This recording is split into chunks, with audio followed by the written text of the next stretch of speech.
আসসালামু আলাইকুম। সংবাদের শুরুতেই থাকছে শিরোনাম। সিন্ধুতে হয় পানি, না হয় ভারতীয়দের রক্ত পড়বে, বিলাওয়াল ভুট্টো। নারী বিষয়ক সুপারিশ বাতিলের দাবিতে বরিশালে হেফাজতে বিক্ষোভ। গাজায় ইসরায়েলের বিমান হামলায় একদিনে নিহত ৮৪। পাকিস্তানের সেনা অভিযানে ৬ সন্ত্রাসী নিহত। সাবেক এপিএস মোয়াজ্জেমের বিষয়ে দুদকের তদন্ত করা অনুরোধ করেছেন উপদেষ্টা আসিফ।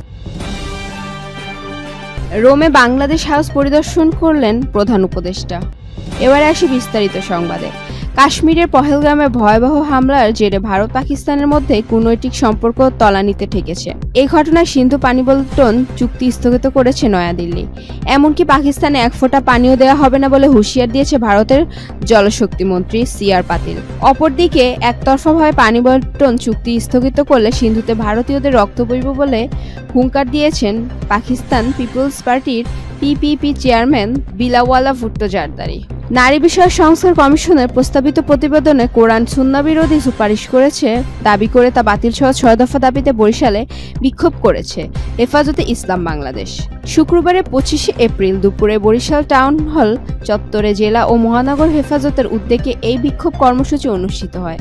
এতে হেফাজতের জেলা ও মহানগরের নেতাকর্মীরা অংশ নেন। সমাবেশে বক্তারা বলেন, নারী বিষয়ক সংস্কার কমিশনের প্রস্তাবিত প্রতিবেদনে কোরআনের সুস্পষ্ট শিক্ষার বিরুদ্ধে অবস্থান নিয়েছে। ইসলাম ও মুসলমানদের বিরুদ্ধে ষড়যন্ত্র বন্ধ না হলে হেফাজত বৃহত্তর আন্দোলনের পথে যাবে। ইসরায়েলের প্রতিরক্ষা বাহিনীর আইডিএফ বিমানের অভিযানে বৃহস্পতিবার সন্ধ্যা থেকে শুক্রবার সন্ধ্যা ৬টা পর্যন্ত ২৪ ঘন্টার ফিলিস্তিনের গাজা উপত্যকা নিহত হয়েছেন ৮৪ জন ফিলিস্তিন এবং আহত হয়েছেন আরও অন্তত ১৬৮ জন। গাজার স্বাস্থ্য মন্ত্রণালয় এক বিবৃতিতে নিশ্চিত করেছে এ তথ্য। তবে নিহত ও আহতদের প্রকৃত সংখ্যা আরও বেশি। মন্ত্রণালয়ের বিবৃতিতে বলা হয়েছে, অনেকে ধ্বংসস্তূপের তলায় চাপা পড়ে আছেন, তাদের উদ্ধার করা সম্ভব হয়নি। নিহত ও আহতদের হিসেবে সংক্রান্ত গণতন্ত্রেও তাদের অন্তর্ভুক্ত করা হয়নি।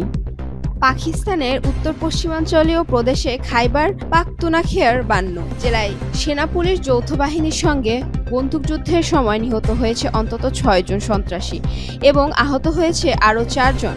সেনাবাহিনীর আন্তঃবাহিনী জনসংযোগ দপ্তর ও শুক্রবার এক বিবৃতিতে জানিয়েছে এ তথ্য।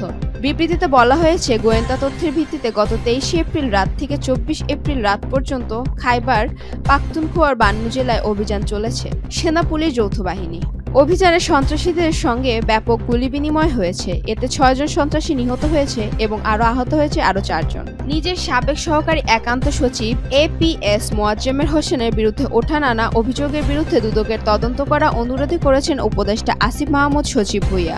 ভেরিফাইড ফেসবুক পেজে দেয়া এক পোস্টে দুর্নীতি দমন কমিশনকে দুদক এবং অনুরোধ করার বিষয়টি জানিয়েছেন স্থানীয় সরকার মন্ত্রণালয় এবং যুবক্রিয়া মন্ত্রণালয় উপদেষ্টা। উপদেষ্টা পেজে লেখা হয়েছে, সাবেক এপিএস মোয়াজ্জেমের বিরুদ্ধে বিষয়ে দুদকের অনুসন্ধান করার অনুরোধ জানিয়েছে। গুঞ্জন গুজব নাকি সত্য তা দুদকের অনুসন্ধানে বের হয়ে আসবে। অনেকগুলো ইনফরমেশন ভুলভাবে গিয়েছে ইতিমধ্যে। পদত্যাগকে অপারেশন হিসেবে ছড়ানো হয়েছে। কোনো অনুসন্ধানী তথ্য ব্যক্তি সাক্ষ্য ছাড়াই অনুমান নির্ভর মিডিয়া ট্রায়াল করা হয়েছে।